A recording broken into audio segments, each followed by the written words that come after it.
Selamat datang di masa depan Indonesia.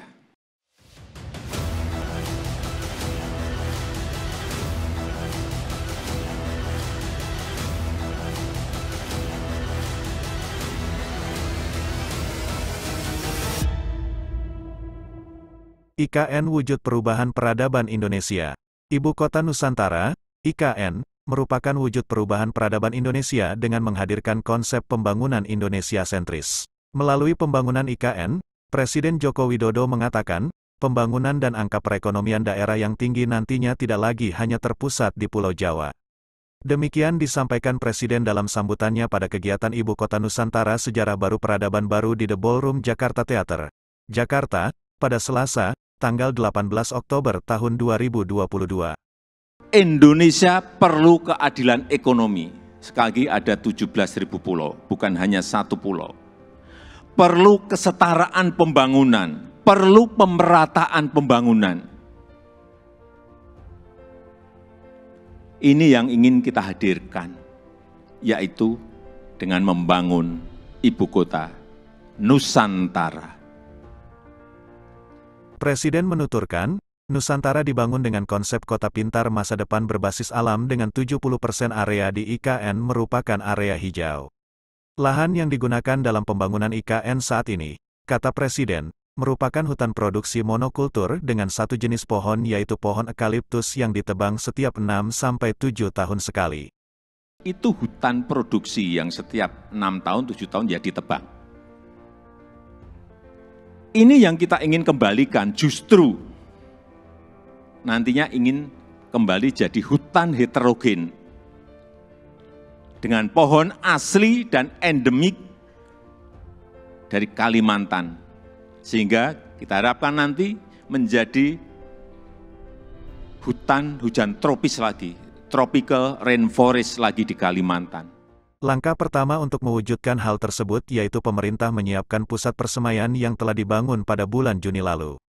Presiden berharap persemaian dengan luas lahan 15 hektare tersebut akan mampu menghijaukan kembali Kalimantan dengan penanaman berbagai jenis bibit tanaman. Luas lahan persemaian ada kurang lebih 16 hektar, dengan embung 7 hektar, kita harapkan selesai nanti di awal tahun 2022. Yang kapasitas bibitnya setiap tahun bisa menghasilkan kira-kira 15 juta bibit per tahun. Ini yang akan kita pakai untuk menghijaukan Kalimantan. Pada kesempatan tersebut, Presiden juga menjelaskan bahwa sumber energi di IKN nantinya berasal dari energi terbarukan atau renewable energy. Termasuk dalam hal transportasi, Kepala Negara menyebut pemerintah akan mengembangkan teknologi kendaraan otonom berbasis listrik atau autonomous vehicle, AV.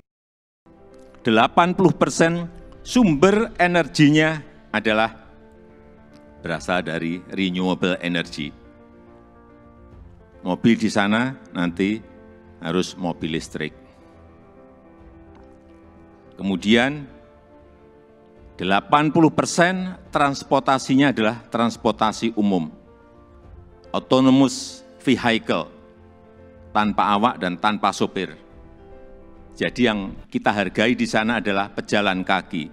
Yang kita hargai di sana adalah orang yang senang naik sepeda. 10 minutes city. Jarak tempuh kemana-mana itu ada dalam 10 menit.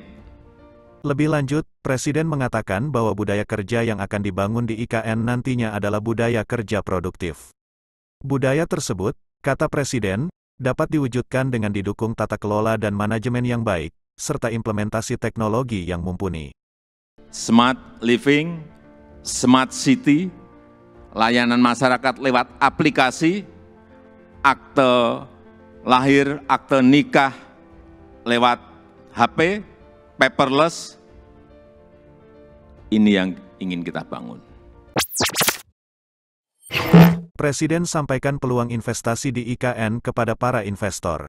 Presiden Joko Widodo menegaskan bahwa pemindahan ibu kota ke Nusantara merupakan langkah Indonesia untuk membangun budaya kerja, pemikiran, dan basis ekonomi baru. Sebagai negara besar, menurut Presiden, Indonesia harus berani memiliki agenda besar untuk melangkah demi kemajuan bangsa. Dan jika kita tidak berani transformasi dari sekarang sampai kapanpun, kita akan sulit jadi negara maju. Bapak Ibu, sekali lagi, tidak perlu ragu, tidak perlu bimbang. Karena apa? Payung hukumnya itu sudah jelas. Payung hukumnya sudah jelas, yaitu Undang-Undang Nomor 3 Tahun 2022. Dan itu, ini juga kita harus tahu semuanya, itu sudah disetujui 93% dari fraksi-fraksi yang ada di DPR. Loh, kurang apa lagi? Kalau ada yang masih belum yakin, kurang apa lagi? Nanti sampaikan, kurang apa lagi? Jadi sekali lagi, sudah tidak perlu lagi untuk dipertanyakan. Nusantara adalah masa depan Indonesia. Dan bisa terwujud dengan upaya bersama.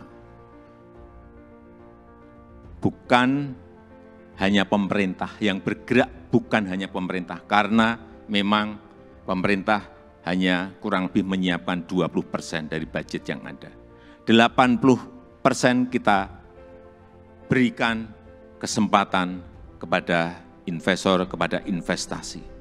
Termasuk Bapak Ibu yang kami hadirkan pertama kali pada malam hari ini. Investasi terbuka lebar.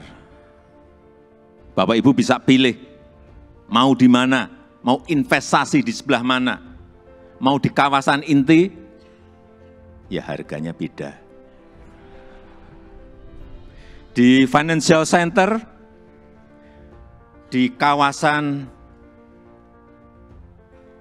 healthcare center, di kawasan education center, di housing area, di tourism area, silahkan.